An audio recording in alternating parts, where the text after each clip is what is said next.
Okay, this is the second part of the 4.09 lesson video. Let's finish up our reading for today.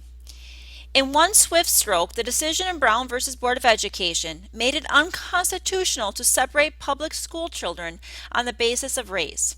One of the most important rulings in the Supreme Court's history, the Brown decision raised the hopes and expectations of African Americans in the post-war era. I haven't seen such collective emotion since the day Roosevelt died, remarked a black educator shortly after the court issued its announcement. A lot of us haven't been breathing for the past 9 months, but today the students reacted as if a heavy burden had been lifted from their shoulders. They see the world opening up for them and those that follow them. Resisting the Brown ruling. The landmark Brown decision was met with great resistance, especially in the South. We assumed that Brown was self-executing, Thurgood Marshall later recalled.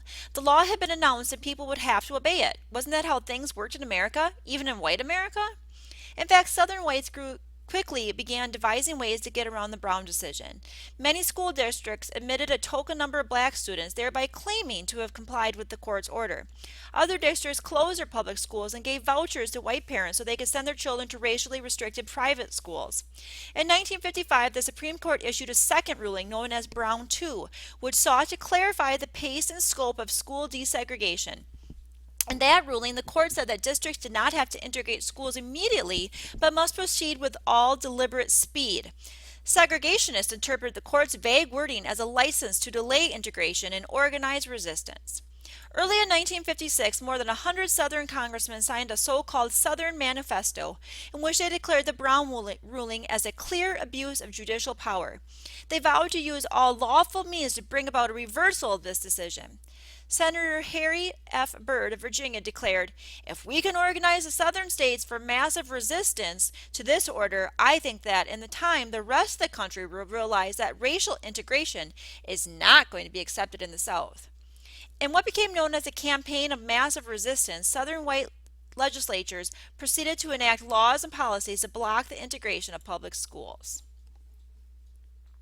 Some federal judges tried to order southern school districts to desegregate.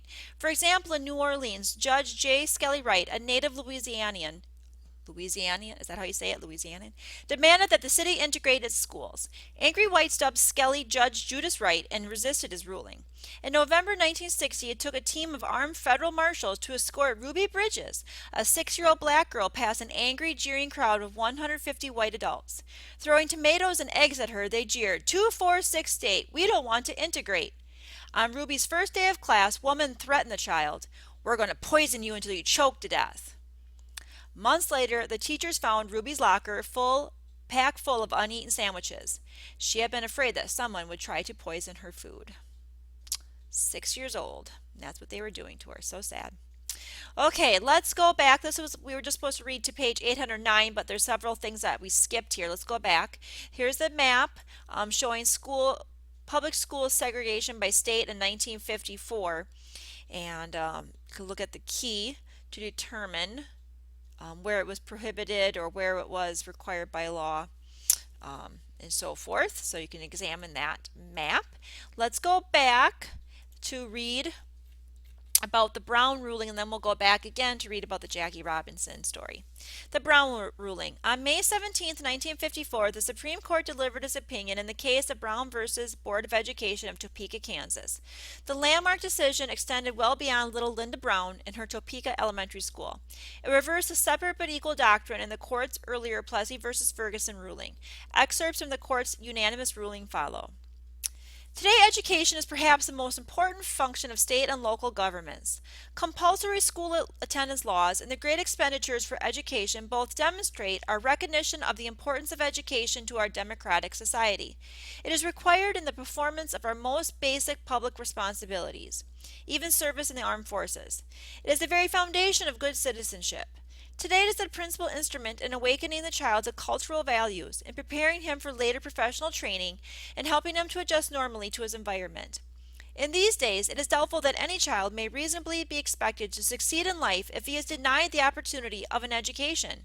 Such an opportunity, where the state has undertaken to provide it, is a right which must be made available to all on equal terms. We come to the end to the question presented. Does segregation of children in public schools solely on the basis of race, even though the physical facilities and other tangible factors may be equal, deprive the children of the minority group of equal educational opportunities? We believe that it does. To separate them from others of similar age and qualifications solely because of their race generates a feeling of inferiority as to their status in the community that may affect their hearts and minds in a way unlikely ever to be undone. We conclude that in the field of public education, the doctrine of separate but equal has no place.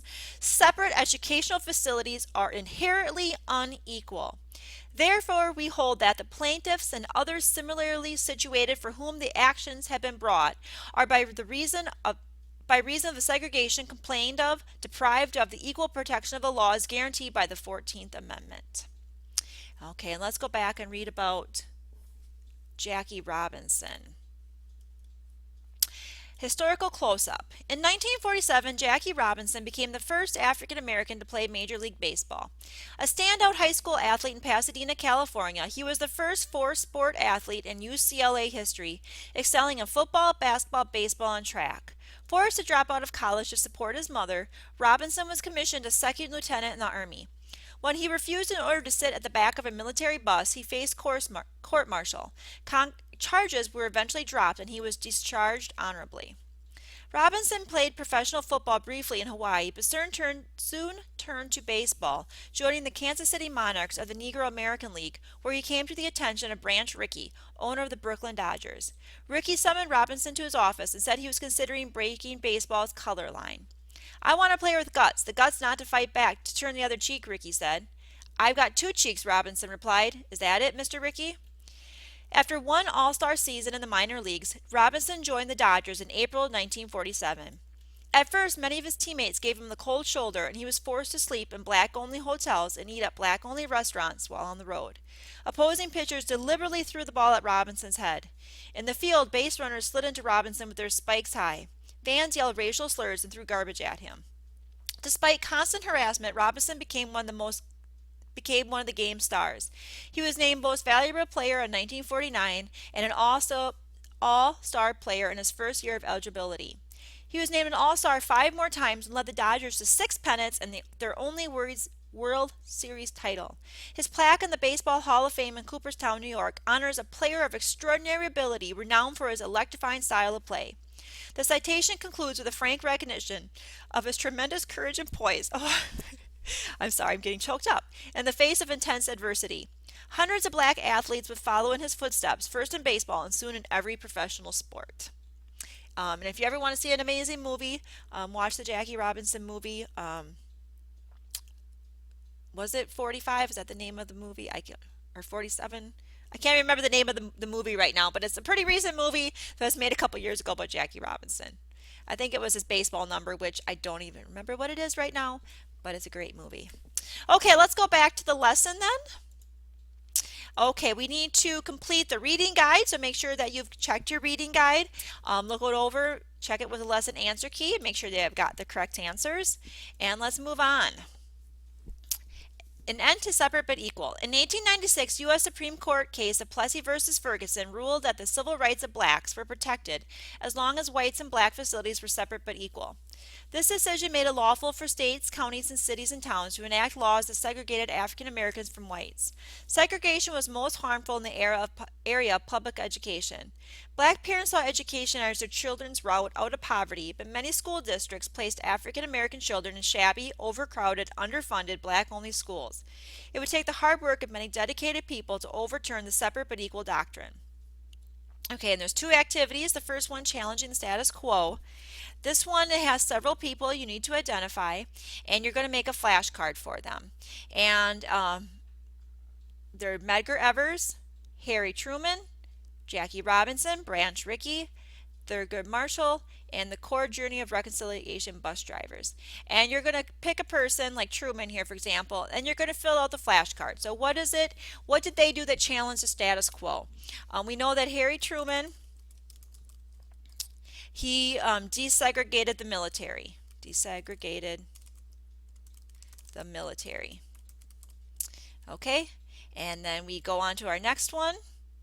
make a new card, and so forth. Thurgood Marshall, we know that I can't type.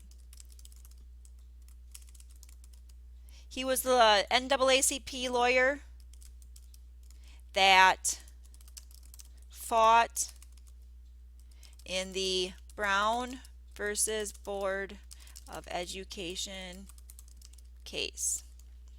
Okay, and then we move on and continue to do that for the other cards as well. Just go back in your reading, read about what these people are famous for, and you can then study those flashcards. There's nothing, no keyword at the end or anything like that. Just something to help you review some of these important people that help challenge the status quo. And then the other one, Brown versus Board of Education. Whoops, wrong one. Which of the following statements regarding the U.S. Supreme Court case of Brown versus Board of Education of Topeka, Kansas are true, which are false? Okay, for the first one, Earl Warren was the NAACP lawyer who led the argument before the Supreme Court. That's false. It was Thurgood Marshall. Next one, the outcome of the case was that it was unconstitutional to separate public school children on the basis of race. That is true. The case overturned the separate but equal doctrine that had been established by Southern legislatures during Reconstruction. And that's actually false because the separate but equal, that was from Plessy versus Ferguson in 1896, that Supreme Court case. So it's pretty much true except that last part that makes it false. Next, the court's ruling in the case, while outlawing segregation in public education, had little effect on the hopes and expectations of most African Americans of this period. And I would have to say that's false because many of them were hopeful that it would create change. The court ruled that having separate schools for black and white children was constitutional as long as the school districts ensured the school receives equal funding. And that's not what they said. They said it was not equal. Next, the ruling in the case was met with great resistance, especially in the South. Yep, that was true. Many Southern congressmen reacted to the court's ruling in the case by vowing to use all lawful means to bring about a reversal of the decision. Yep, that's true. Most Southern legislatures were opposed to the court's decision, but it immediately began preparations for integrating their public schools. No, they didn't. They did not go about doing that. The lawyers for the plaintiffs in the case cited psychological studies that suggested segregation itself caused black children to feel unequal. That was true. And the court ruled the plaintiffs in the case were deprived of the equal protection of the laws guaranteed by the 15th Amendment to the Constitution. And that's false because it was the 14th Amendment. So let's check our answers. And we got them all right. Woohoo! And that was the end of that activity. Continue on. Beyond the lesson. During the summer of 1940, Franklin Roosevelt had a recording machine installed under the Oval Office with the intent to record press conferences. The machine was often turned on before press conferences and would often continue recording after the press conferences concluded. Because of this, many of the recordings include office discussions immediately before or following press conferences. Listen to A. Philip Randolph and Franklin Roosevelt discuss the issue of African Americans in the military. Randolph had founded the Brotherhood of Sleeping Car Porters in 25 and 41, and he and two others proposed a march on Washington to protest racial discrimination in war industries and to propose the desegregation of the American Armed Forces. He would remain active in the civil rights movement through the 60s. Okay, so this is just an extra thing. It's quite beyond the lesson. You can listen to that. It's not required. There will be no questions on the test or quiz about it. But that concludes the end of this lesson. There is no checkpoint or quiz after this lesson, so you can continue on to 410 after this.